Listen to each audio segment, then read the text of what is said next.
Welcome back to my channel. दोस्तों, जंग बहुत सी दुखी कहानियों को जन्म देती है, लेकिन साथ में ऐसी सर्वाइवल स्टोरीज भी जन्म लेती हैं जिन्हें सुनकर इंसान हैरान रह जाता है कि इंसान जिंदा रहने के लिए किसी भी मुश्किल का सामना कर जाता है। इस मूवी में भी हम लोगों के एक ग्रुप को देखते हैं जो दुनिया के सबसे बड़े समुद्र पैसिफिक ओशन में गिर गए, लेकिन 34 डेज वो बिना पानी खुराक के सर्वाइव कर गए। लेकिन कैसे, आज की कहानी में इस अमेजिंग एडवेंचर को जानेंगे। अगर आपको मेरी वीडियोस पसंद आ रही हैं तो लाइक और कमेंट करके जरूर बताएं और सब्सक्राइब वाला बटन भी दबा दें।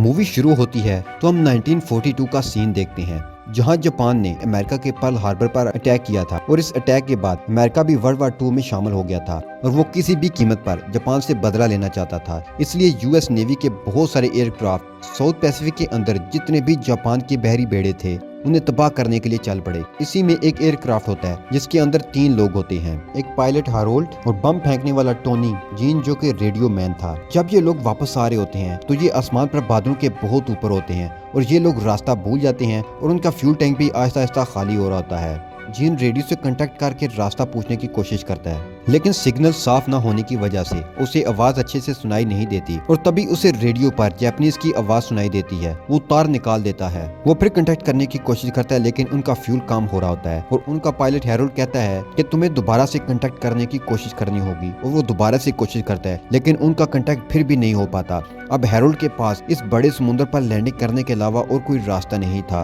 और वो अपने साथियों को बोलता है कि तुम सारा जरूरी सामान निकाल लो, हमें यहीं पर लैंडिंग करना होगी क्योंकि फ्यूल खत्म होने वाला है। और फिर वो इस बड़े समुद्र में लैंडिंग करते हैं। लैंड करने के बाद हैरोल्ड की तो बेल्ट खुल जाती है, मगर टोनी और जीन की बेल्ट नहीं खुलती और वो एयरक्राफ्ट के साथ ही नीचे डूबना शुरू हो जाते हैं और वो बहुत नीचे चले जाते हैं। लेकिन इससे पहले कि वो दोनों एयरक्राफ्ट के साथ नीचे डूबते, उनकी बेल्ट खुल जाती है और ये दोनों भी ऊपर आ जाते हैं। जहाँ हैरोल्ड है उसके पास एयर बोट होती है और ये दोनों इस एयर बोट पर बैठ जाते हैं, लेकिन उनके पास ना खाना है और ना पीने के लिए पानी। हालांकि उनकी एयरक्राफ्ट में सब कुछ था, लेकिन चूंकि ये उसमें फंस गए थे इसलिए उसमें से कुछ भी नहीं निकाल पाए। अब साउथ पैसिफिक ओशन में, जो कि बहुत बड़ा समुद्र है, उन्हें वहां से किनारा भी नहीं दिख रहा था, लेकिन उन्हें यकीन होता है कि जल्द ही यहाँ पर यूएस नेवी आएगी और इन तीनों को यहाँ से बचा कर ले जाएगी। और ऐसा होता भी है। उन्हें आसमान में यूएस नेवी का एयरक्राफ्ट दिखाई देता है। चीफ कहता है कि पानी में पैराशूट खोल दो ताकि ऊपर से वो इस पैराशूट को देख सकें, क्योंकि उनकी जो एयरबोट है वो छोटी है और उतनी ऊंचाई से उनकी एयरबोट को नहीं देखा जा सकता।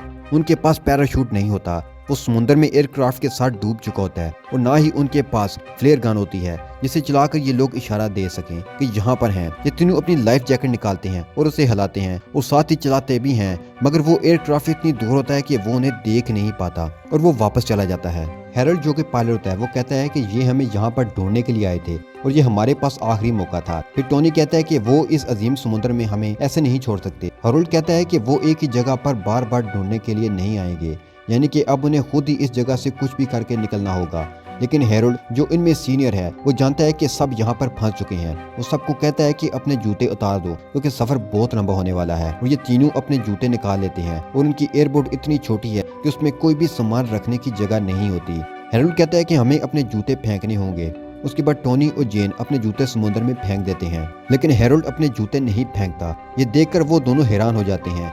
जेन कहता है कि आपने अपने जूते नहीं फेंके। वो कहता है कि अगर हमें जमीन मिल गई तो हम में से किसी एक को चलना होगा, इसलिए हमें एक पैर बचाना है। इस तरह उनका पहला दिन समुद्र में बिना पानी के, बिना खाने के निकल जाता है। और बड़ा मसला ये होता है कि यहाँ इतनी जगह नहीं होती कि तीनों एक साथ सो जाएं, इसलिए ये एक एक करके सोते हैं। रात को उनका चीफ हैरोल्ड, वो कहता है कि किसी को पानी पीना है। टोनी और ग्रीन उसे हैरानी से देखते हैं। उसके बाद हैरोल्ड अपने जूते के अंदर यूरिन करता है और उसे पी जाता है, क्योंकि वो जानता है कि उन्हें यहाँ पर पानी मिलना इतना आसान नहीं है। अगली सुबह हैरोल्ड उन्हें बताता है कि हम फंस चुके हैं और हम हवाई की तरफ जा रहे हैं, जो यहाँ से लगभग 1900 मील दूर है। जो हमारे पीछे है वो है साउथ अमेरिका, जो 6000 मील दूर है। हैरोल्ड एक पायलट है, इसलिए उसे जगहों का, सीमतों का अच्छा अंदाजा हो जाता है। वो कहता है कि अगर हम इसी तरह से चलते रहे तो कुछ हफ्तों तक पहुंच जाएंगे। ये सुनकर दोनों हैरान हो जाते हैं। टोनी कहता है कि अगर हम पहुंच भी जाएं तो भी इससे पहले ही हम भूख और प्यास से मर जाएंगे।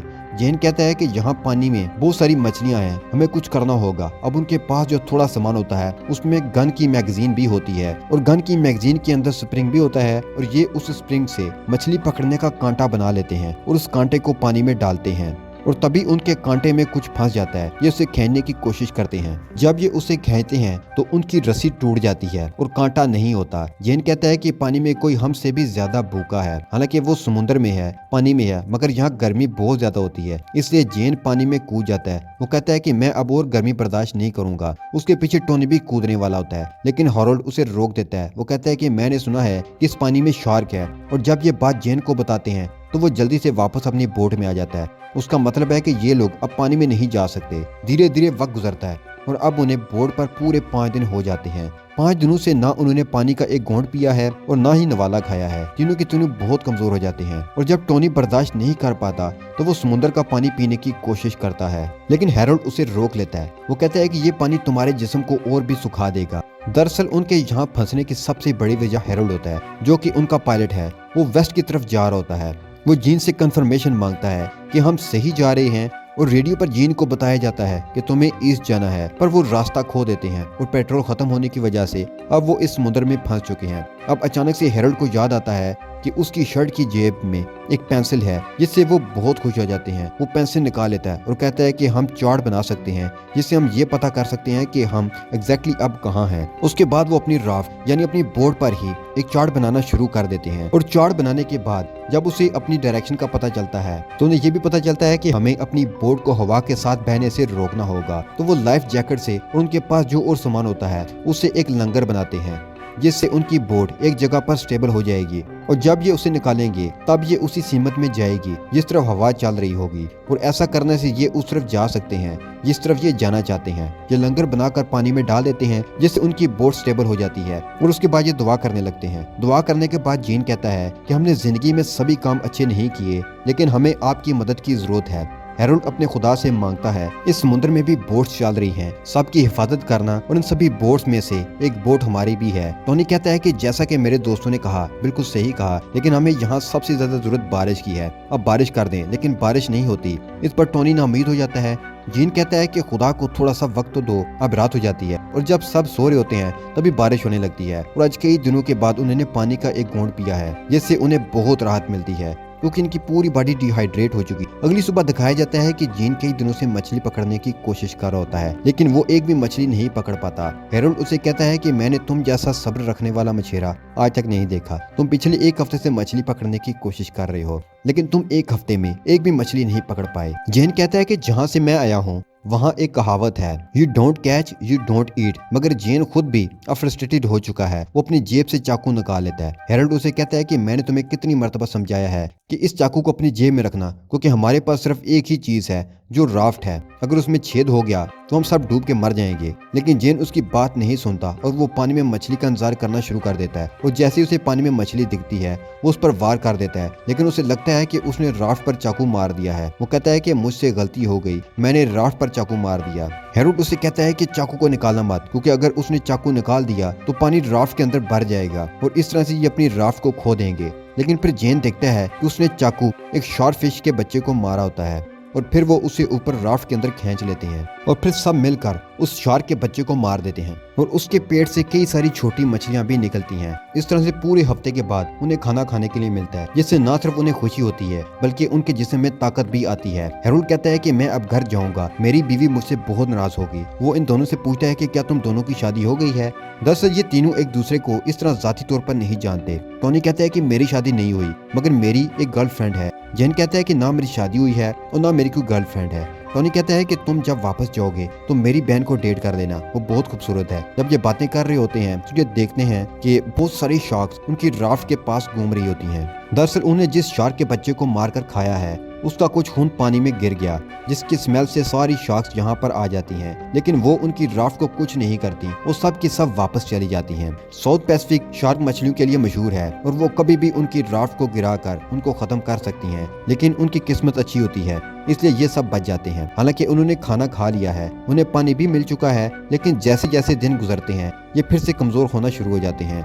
एक रात जब जेन पानी के अंदर हाथ डालकर बैठा होता है, तभी एक शार्क उसके हाथ पर हमला करके उसके हाथ को जख्मी कर देती है। लेकिन जेन की किस्मत अच्छी होती है कि उसके हाथ पर बहुत ज्यादा चोट नहीं आती। जेन को एक बार लगता है कि सामने कुछ है, सामने कोई आइसलैंड है, और वो टोनी को दिखाता है, मगर टोनी कहता है कि सामने कुछ भी नहीं है, ये सिर्फ तुम्हारा वहम है। यहाँ उन्हें अजीब अजीब से सपने भी आ रहे होते हैं। अब 15वें दिन की सुबह ये दिखाया जाता है कि टोनी के हाथ में उसकी गन होती है। तभी जेन उसे कहता है कि मुझे अपनी गन दो और बिल्कुल आवाज मत करना। टोनी उसे गन दे देता है। वो सामने देखता है कि उनकी राड पर एक परिंदा बैठा होता है और वहीं पर हैरोल्ड भी सो रहा होता है। जेन उस पर गोली चलाता है और गोली परिंदे को लग जाती है, लेकिन वो राफ्ट से नीचे समुद्र में गिर जाता है। और जब हैरोल्ड देखता है कि उन्होंने एक परिंदे को निशाना बना लिया है, वो समुद्र में कूद जाता है। वो परिंदे तक पहुंच जाता है और जैसे ही वो उस परिंदे को उठाता है तो वो देखता है कि उसके पीछे एक शार्क आ रही होती है। अब हैरोल्ड जल्दी से अपनी राफ्ट की तरफ आता है। इससे पहले कि वो शार्क का नवाला बनता, वो राफ्ट के ऊपर आ जाता है और वो शार्क उनकी राफ्ट के नीचे से निकल जाती है और इस तरह से हैरोल्ड बच जाता है। अब उनके पास एक बार फिर से खाना है। अब 15 दिनों में ये दूसरी बार है जब उन्हें खाना मिला है,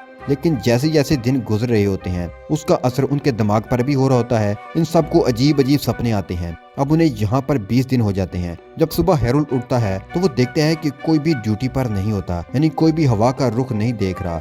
इस बात से वो गुस्सा हो जाता है। वो कहता है कि मैंने तुम्हें ऑर्डर दिए थे, लेकिन तुमने मेरे ऑर्डर नहीं माने। जिन कहता है कि यहाँ पर देखने के लिए कुछ भी नहीं है, आज तक हमें आइसलैंड तक पहुँच जाना चाहिए था। वो आइसलैंड कहाँ पर है? हैरोल्ड बोलता है कि मेरे दिमाग में एक रफ पिक्चर है। ये सुनकर दोनों हैरान हो जाते हैं, यानी कि हैरोल्ड अब भी श्योर नहीं है कि ये कहाँ पर है। जीन कहता है कि सिर्फ तुम्हारी वजह से हमें इस समुद्र में लैंड करना पड़ा, क्योंकि तुम्हें पता ही नहीं चला कि हमारा शिप कहाँ पर है। तुम हमें हमारे शिप से बहुत दूर ले आए थे, जिस वजह से हम आउट ऑफ रेंज हो गए, इसलिए हमारी उनसे बात नहीं हो पाई। और हैरोल्ड भी कबूल करता है कि जब वो ऊपर हवा में थे तो उसे नींद आ गई थी।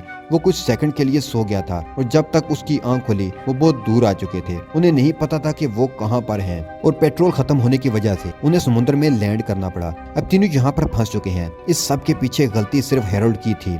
हैरोल्ड को इस बात का बहुत पछतावा भी होता है। वो इन दोनों से माफी मांगता है। उसकी आंख में आंसू होते हैं, लेकिन वो कुछ नहीं कर सकता। जीन उस मैप को उठाता है जो हैरोल्ड ने बनाया होता है। वो उसे ऊपर करता और कहता है कि अब हमें यही घर ले जाएगा। और तभी हैरोल्ड को एक आइडिया आता है। उसके पास जो शूज होते हैं वो उन्हें जीन के चाकू से काट कर सोल से 2 चप्पू बना लेता है। अब वो जिस सिमत में जाना चाहते हैं जा सकते हैं। और टोनी कहता है कि जो भी सबसे पहले आइसलैंड देखेगा उसे बाकी के 2 लोग डिनर करवाएंगे, और वो भी उसकी मनपसंद जगह पर। लेकिन उनकी मंजिल इतनी आसान नहीं है और कुछ और दिन बीत जाते हैं और आज उन्हें समुद्र में पूरे 30 दिन हो जाते हैं। और 30 दिन के बाद उनके अंदर अब बोलने की भी ताकत नहीं होती, क्योंकि ये प्यासे हैं और ना ही उनके पास कोई मोटिवेशन है। और उसी रात बारिश होना शुरू हो जाती है, जिससे उन्हें एक बार फिर से पानी मिल जाता है। तभी ये देखते हैं कि बहुत बड़ा तूफान भी सामने से आ रहा है और ये उस तूफान में फंस जाते हैं। राफ्ट उलट जाती है और टोनी, जिसको तैरना नहीं आता, वो भी कहीं खो जाता है। फिर ये देखते हैं कि टोनी भी राफ्ट की दूसरी तरफ है। वो राफ्ट को सीधा करते हैं और एक एक करके सब राफ्ट के ऊपर चढ़ जाते हैं और तूफान से बच जाते हैं। अगली सुबह ये दिखाया जाता है कि ये तीनों बहुत बुरी तरह से थक चुके हैं। उनके पास जो थोड़ा बहुत सामान था